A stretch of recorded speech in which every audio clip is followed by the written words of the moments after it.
अरे नानी अम्मा, तुम तो आज भी पुराने जमाने की लकीर पीट रही हो। देखो तो सही, ये जादू की टीवी क्या कमाल करती है। अब मुझे मुर्गी के अंडे का हिसाब भी उंगलियों पे नहीं करना पड़ता, बस टच टच और सारा हिसाब सामने। हाँ, तेरा हिसाब तो बड़ा तगड़ा हो गया है, पर घर का सत्यानाश तो इसी से हुआ है। जब देखो गर्दन टेढ़ी करके इस शीशे के टुकड़े पर ऐसे घूरती है जैसे अभी कोई निकल कर तेरे पाँव दबा दे। पहले वो में सास का पैर दबाती थी, लेकिन अब मोबाइल का स्क्रीन दबाती है।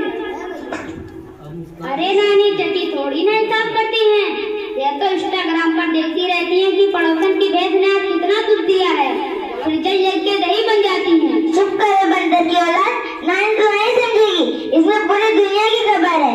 अब मुझे शहर जाकर डॉक्टर की दिखाने की जरूरत नहीं है।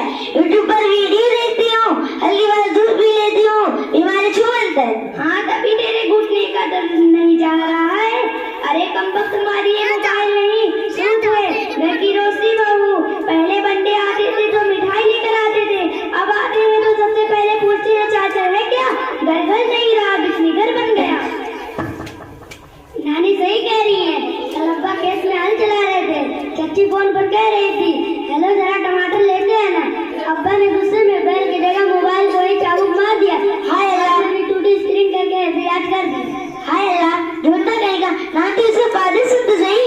इसमें टॉर्च है, घड़ी है, अलार्म है और तो ये अजान भी देता है। अगर मस्जिद का मौलवी बीमार हो जाए तो ये मोबाइल ही बांध दे देता है। हाँ, उसी बांग के बीच तेरा गाना बज जाता है। तौबा तौबा, नमाज पढ़ने खड़े हो, जेब में से चिकनी चमेली शोर मचाने लगती है। अरे ये मशीन नहीं, शैतान की खाला है।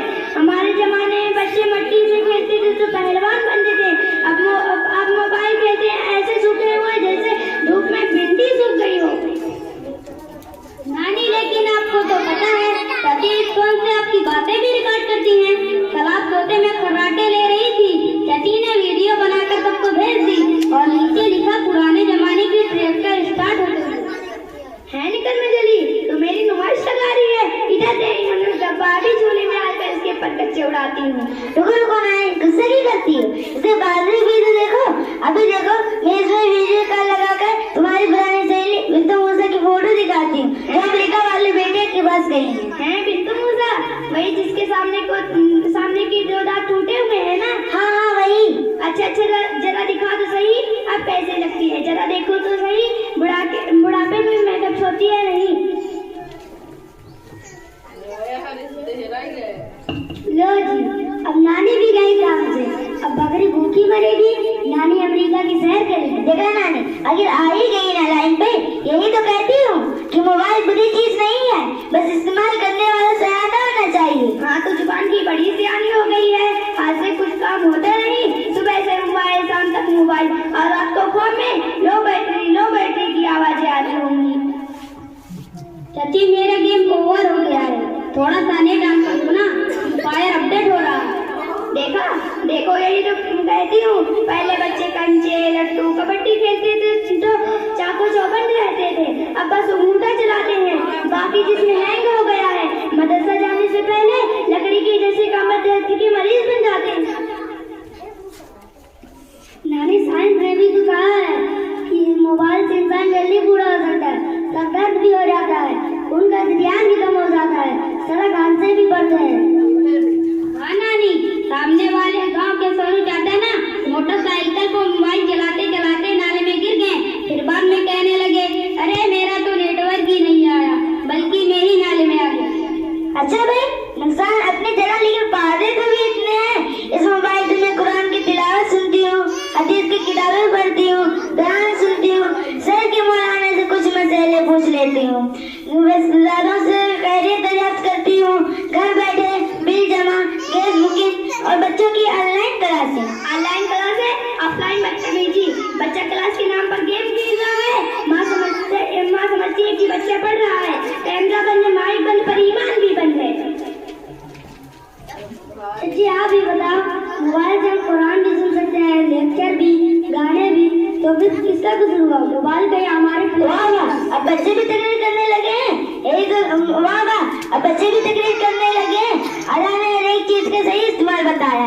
चाकू से सब्जी काटो तो सांप का खाना पके, किसी को जख्मी करो तो गुनाह वाली इस्तेमाल करने से अच्छी या बुरी बन जाती है। चल चंपा, अब ये मिसाल समझ में आ गई, मगर ये सुन, अब मस्जिद देख, हमारे जमाने में मस्जिद में इतना सुकून रहता था जैसे दिल में तस्बीह चल रही हो। अब जैसे ही इमाम रुकू में जाते हैं, किसी का फोन बजने लगता है, उस धुल की बीट पर कौन सा पैसा आएगा। इसमें भी कसूर मोबाइल का नहीं, इन पढ़े लिखे जाहिलों का है जो मस्जिद में सालत नहीं करते। अल्लाह की नेमत का अदब न करे तो नेमत फितना बन जाती है। नानी, कल जुआ में ना एक चाचा के फोन पर बीवी की कॉल आई, रिंगटोन बजी, घर आ जा सजना। सारे सब में हंसी फूट पड़ी। नमाज के बाद इमाम ने फरमाया, मोबाइल से पहले अपनी नीयत अपडेट करो।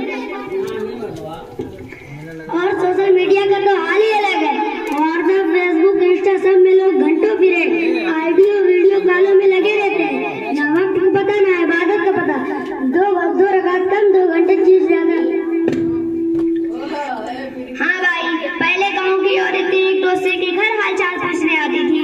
अब गुड मॉर्निंग फूल वाले मैसेज भेज देती है और समझती है फजर हो गया। दिलों में दूरी, स्क्रीन पर नजदीकी, ये भी तो फितना है। फितना तब है जब नियत खराब हो। अगर कोई मोबाइल से कुरान का सबक भेज रहा हो, घर के पैगाम शेयर कर रहा हो, किसी गरीब के लिए चंदा जमा कर रहा हो, खून के हत्या की अपील लगा रहा हो, ये सब तुम्हें बड़े नेक काम है। चाची, आपने भी तो पिछली ईद पर वीडियो बनाई थी, कह रही थी जो कुर्बानी का गोश्त नहीं खा पा रहा मुझे मैसेज करें, मैं लोकेशन भेजूंगी। फिर खुद ही 10 मिनट बाद लिखा, नेटवर्क मसला, गोश्त खत्म। चल चंपा, अब एक बात मानती हूँ कि मोबाइल के फायदे भी हैं और नुकसानात भी। बच्चों की सेहत, इबादत से गफलत, गलत दोस्तियों के दरवाजे, ये सब हकीकत है। और उसके जरिए इल्म हासिल करना, रिश्तेदारों से राब्ता कायम का पैगाम, वक्त बचाना, ये सब तो भी हकीकत है। तो फिर फैसला क्या हुआ नानी? मोबाइल को रख दे या फिर तोड़ दे? मोबाइल नहीं फोड़ना, अपने दिल की